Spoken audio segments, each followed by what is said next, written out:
Hello students, welcome to Amazon academy. जी हाँ, एक बार फिर हम और आप, जी हाँ, हमारा साथ यहां पर हाजिर है। मेरे बच्चे, आज हम जो आपके सामने लेकर आए हैं वो है चैप्टर तो डिफरेंशियबिलिटी। जी हाँ, और आज हम बात करेंगे tips to find the number of points of non differentiability with the help of graph of function. Yes, exactly, समझ में आया। डिफरेंशियबिलिटी वाले चैप्टर में आज हम ऐसी प्रोफाइल को सॉल्व करने के टिप्स देखने वाले हैं जिसमें क्वेश्चन में आपसे पूछा जाएगा कि इस फंक्शन में कितने पॉइंट्स पर नॉन डिफरेंशियबिलिटी है, यानी ये जो फंक्शन है अपने डोमेन में कितने पॉइंट पर डिफरेंशियबल नहीं है। ये लेकिन हम निकालेंगे आज ग्राफ की हेल्प से। आप लोगों को यदि पता हो तो जेईई में बहुत सारे क्वेश्चन ऐसे आते हैं जो ग्राफ की हेल्प से बहुत आसानी से सॉल्व होते हैं और उसमें कंटिन्यूटी डिफरेंशियबिलिटी की बात की जाती है। आज हम उसी का सब कुछ क्रिस्टल क्लियर करने वाले हैं आपके सामने। जी हां बच्चे, तो हम शुरू करते हैं पर्दे के पीछे की कहानी। How to find the number of points of non differentiability with the help of the graph. आप सबको पता है कि मान लीजिए एक y is equals to fx function है। यदि मैं आपसे यहां पर dy by D X F dash of X की बात करूं तो आप सब बहुत अच्छे से जानते हैं कि मेरे बच्चे एफ डैश ऑफ ए जो है डिफरेंशियबिलिटी का बेसिक डेफिनेशन या फर्स्ट प्रिंसिपल ऑफ डिफरेंशिएशन जो है वो आप सबको पता होगा कि F dash of A will be limit as h approaches to 0 f of a plus h minus f of a whole divided by h। यही होता है, बिल्कुल यही होता है, आप सबको पता है।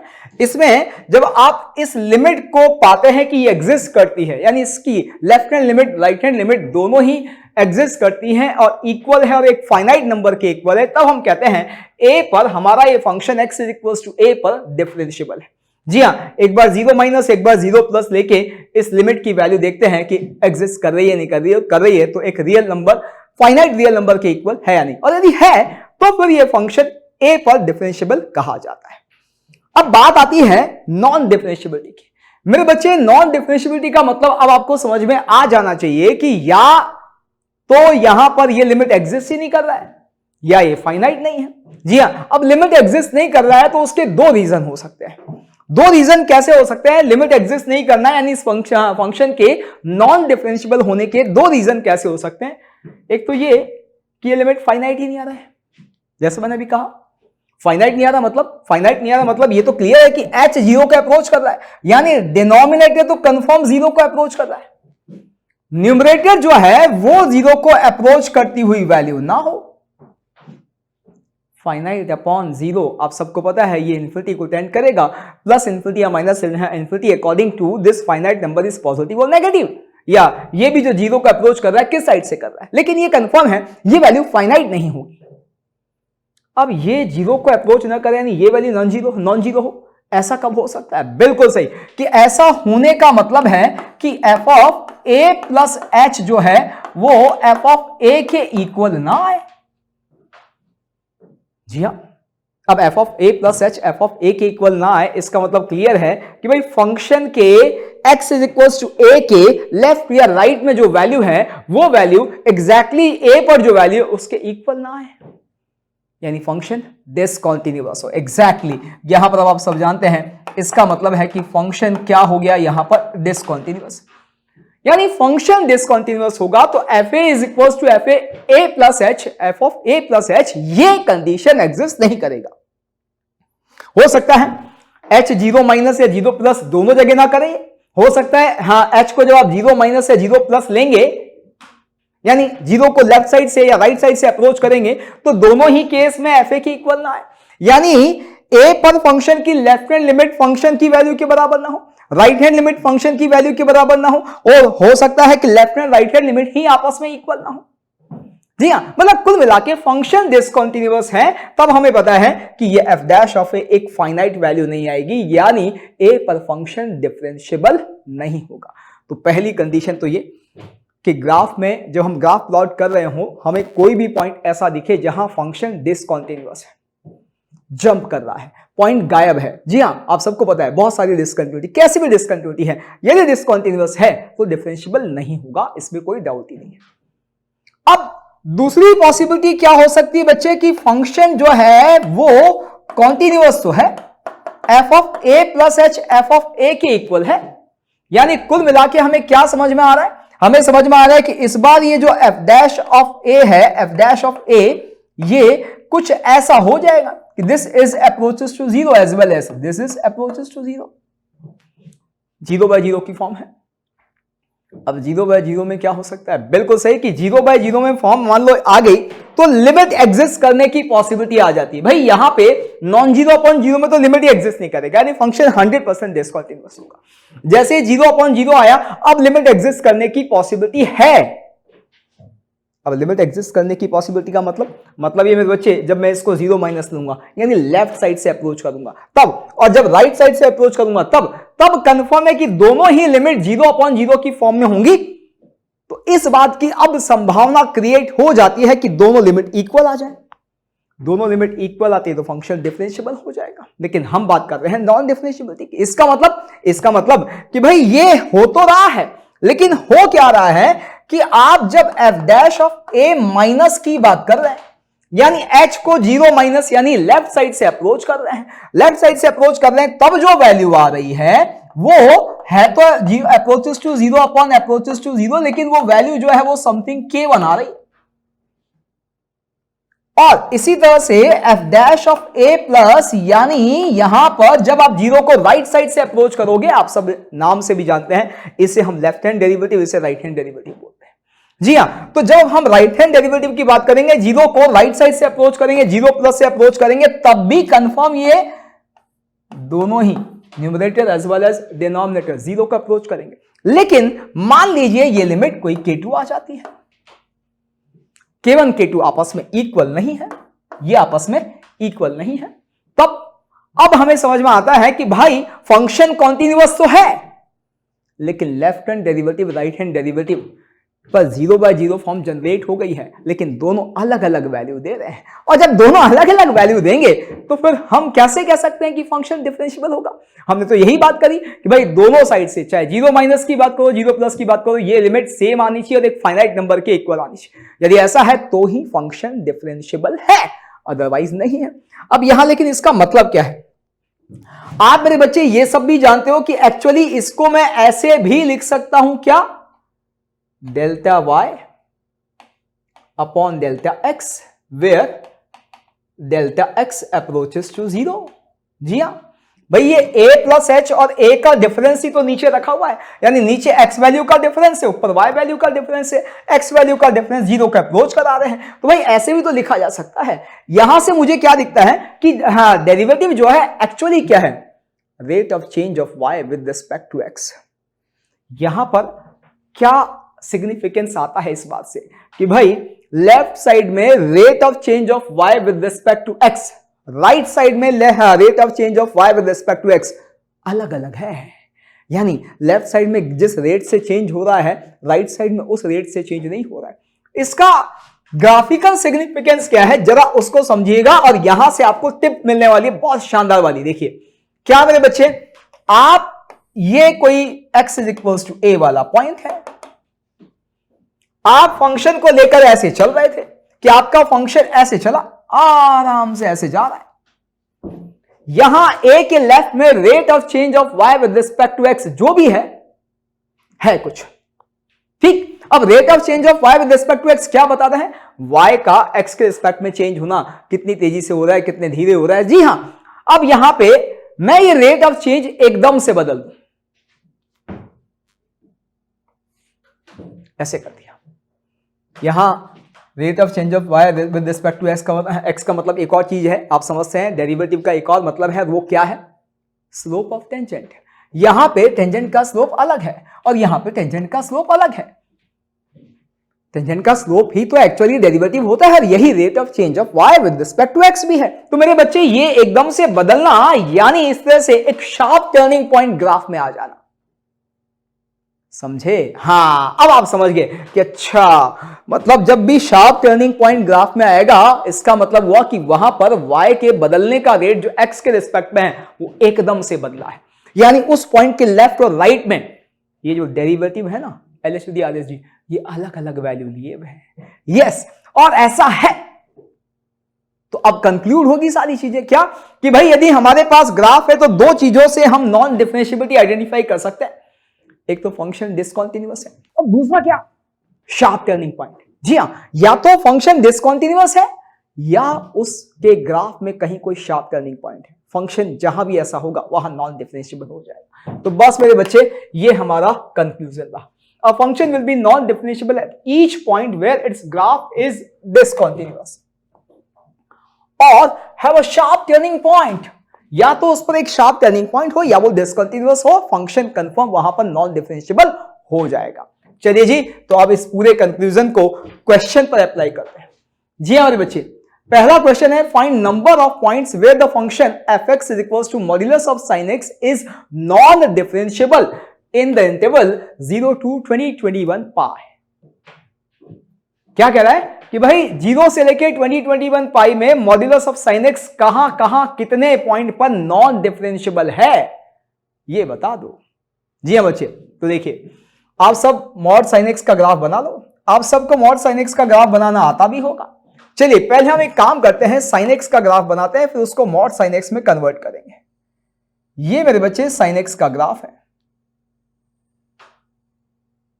ठीक है, कुछ ऐसा है अप्रॉक्सीमेटली। यहां पर ये आपके पास 1 है, यहां लीस्ट वैल्यू -1 है, ऐसे ही चल रहा है, ठीक। ये साइन एक्स का ग्राफ। अब मॉड साइन एक्स में क्या होगा कि भाई साइन एक्स पॉजिटिव हो चाहे नेगेटिव हो, फाइनल वैल्यू हमें पॉजिटिव मिलने वाली है। तो पॉजिटिव के केस में तो जो अंदर रखा है वही मिलेगा। यदि साइन एक्स नेगेटिव है तो उसका एब्सोल्यूट वैल्यू मिलेगा, यानी वो भी हमें पॉजिटिव होके मिलेगा। तो जहां साइन एक्स नेगेटिव है ये वैल्यू भी पॉजिटिव मिलेगी। इसका क्या मतलब है? जी हां मेरे बच्चे, इसका मतलब ये है कि जब जब साइन एक्स पॉजिटिव है तब तब तो मॉड साइन एक्स और साइन एक्स एक ही बात है, लेकिन जब साइन एक्स नेगेटिव है तो मॉड साइन एक्स आपको वो वैल्यू पॉजिटिव बना के देगा, यानी नीचे वाली वैल्यू भी ऊपर ही मिलेगी, यानी ये ग्राफ ऊपर आ जाएगा बिल्कुल। और पॉजिटिव के केस में तो रहना ही है जैसा है, यानी अल्टीमेटली, और नेगेटिव के केस में वही ऊपर आ जाएगा। यानी यदि मैं देखूं तो मुझे क्या नजर आ रहा है, ये जो ग्रीन वाला ग्राफ हमने बनाया है ये मॉड्यूलस ऑफ साइन एक्स का ग्राफ है। इसमें क्या हो रहा है मेरे बच्चे, आप देखो जब भी साइन एक्स नीचे है ऊपर बन रहा है ग्राफ, ऊपर वाला ऊपर ही है। अब जरा गौर से देखोगे तो मुझे एक चीज समझ में आती है, ये ग्राफ सभी जगह कॉन्टिन्यूअस है, -∞ से +∞ सभी जगह कॉन्टिन्यूअस होगा। ये लेकिन शार्प टर्निंग पॉइंट लिए हुए यहां पर, यहां पर, यहां पर, यहां पर, यहां पर, ऐसे चल रहा है नहीं चल रहा है, हर जगह पर शार्प टर्निंग पॉइंट लिया हुआ है इसने। कहां पर, कौन से पॉइंट? जी हां वो भी देख लेते हैं मेरे बच्चे। पता है आपको कि ये 0 है, ये पाई है, ये 2 पाई है, ये 3 पाई है, ऐसे यहां -पाई है, पीछे भी यही चल रहा है, आगे भी यही चल रहा है, यानी पाई के इंटीग्रल मल्टीपल पर शार्प टर्निंग पॉइंट आ रहे हैं। अब ये sharp turning point non differentiability बताते हैं, हम बात कर चुके हैं। इसका मतलब इन सब पर ये नॉन डिफरेंशिएबल है। ऐसे कितने पॉइंट हमें यहां दिखेंगे भैया? 0 से लेके 2021 पाई तक की यदि बात करेंगे तो आप सबको पता है 22 पॉइंट्स दिखेंगे। दिखेंगे नहीं दिखेंगे? जी हां, 0 से 2021 पाई तक देखेंगे तो 2022 दिखेंगे। 0 से 2021 तक के कितने काउंट बने? इतने। लेकिन संभल कर, ये आंसर गलत है, क्योंकि ये कर क्या रहा है मेरे बच्चे, ये आपका ग्राफ यहां रोक देता है। वो कहता है 0 से ही शुरू करना।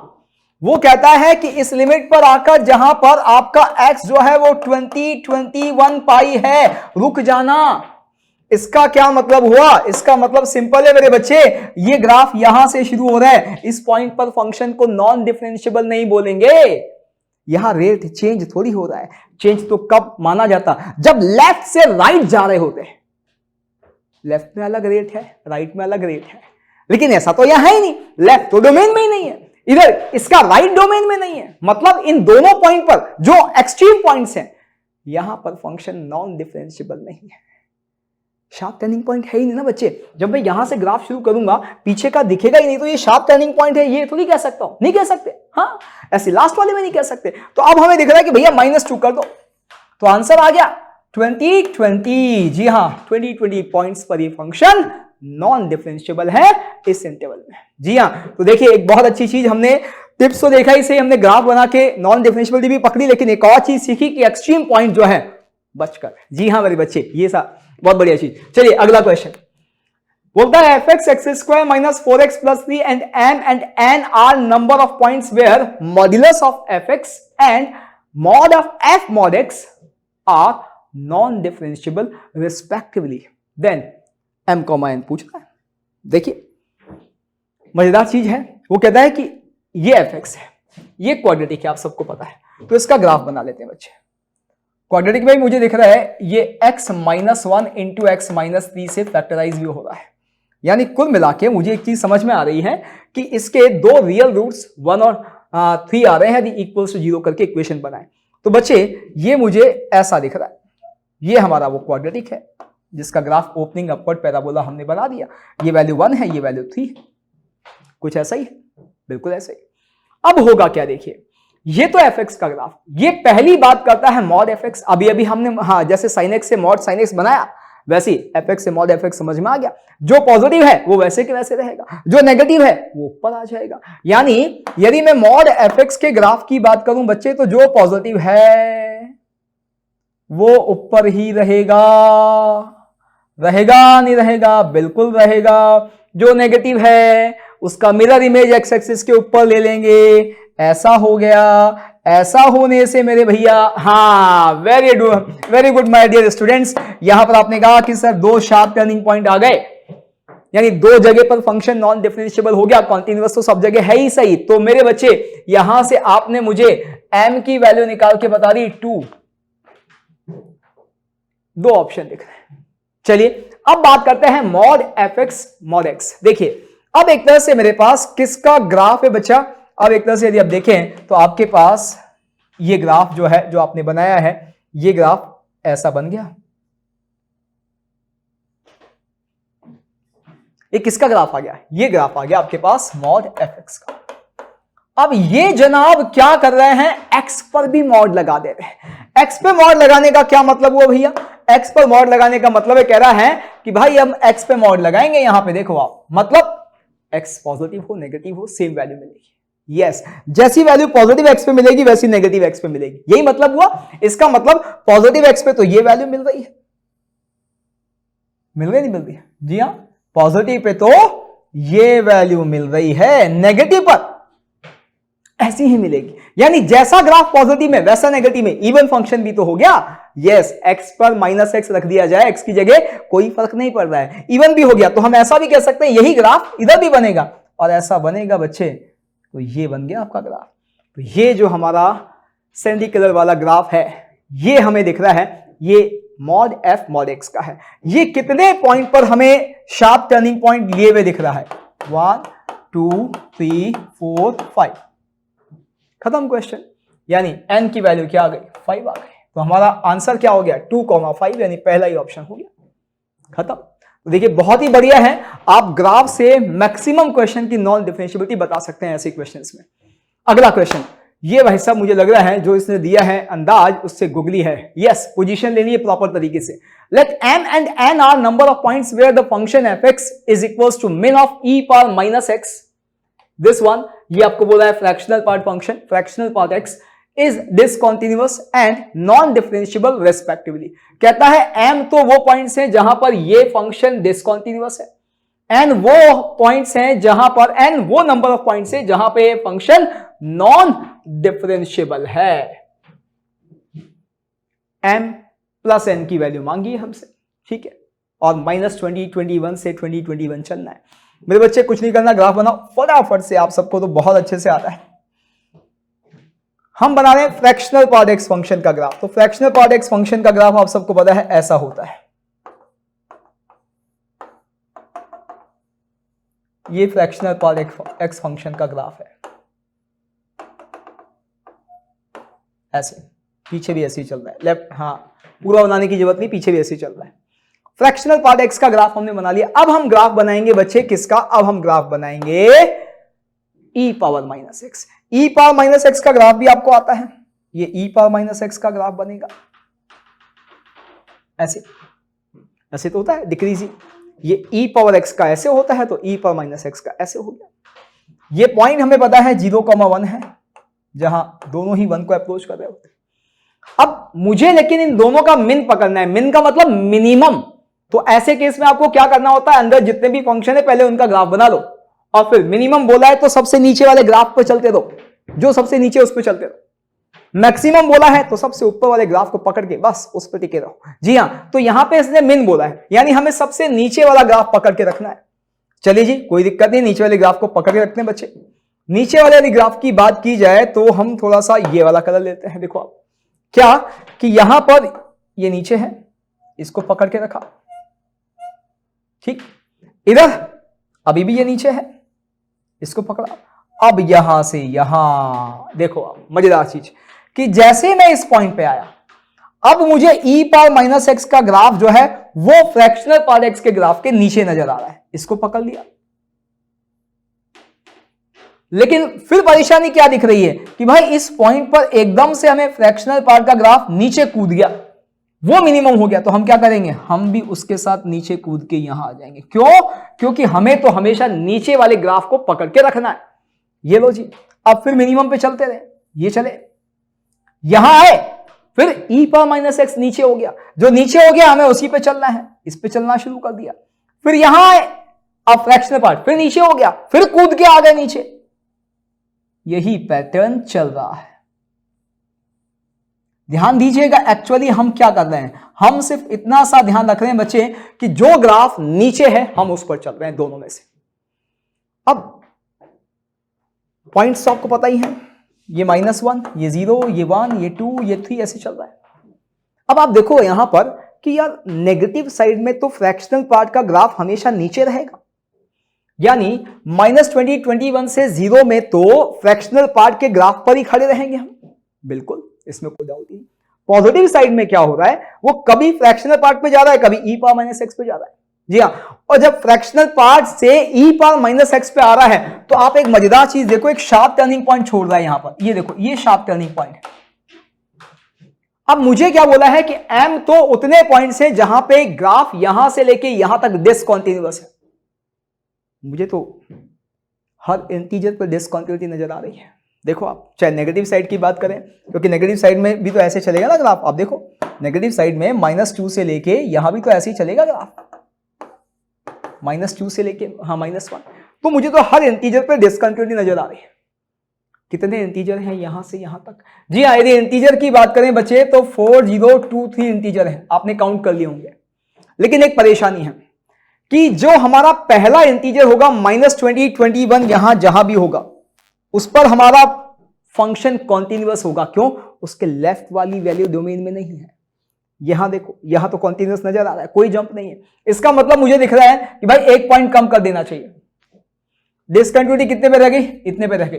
लेकिन क्या आखिरी वाले पे होगी? हाँ, मान लो मुझे 3 पर रुकना होता, 3 पे रुकना होता तो मुझे दिख रहा है 3 पर तो डिसकंटिन्यूअस आ रहा है, 3 माइनस पे अलग है, 3 प्लस पे अलग है। यानी ये कंफर्म है कि यहां पे तो हमें डिसकंटिन्यूटी मिलेगी कितने पॉइंट पर?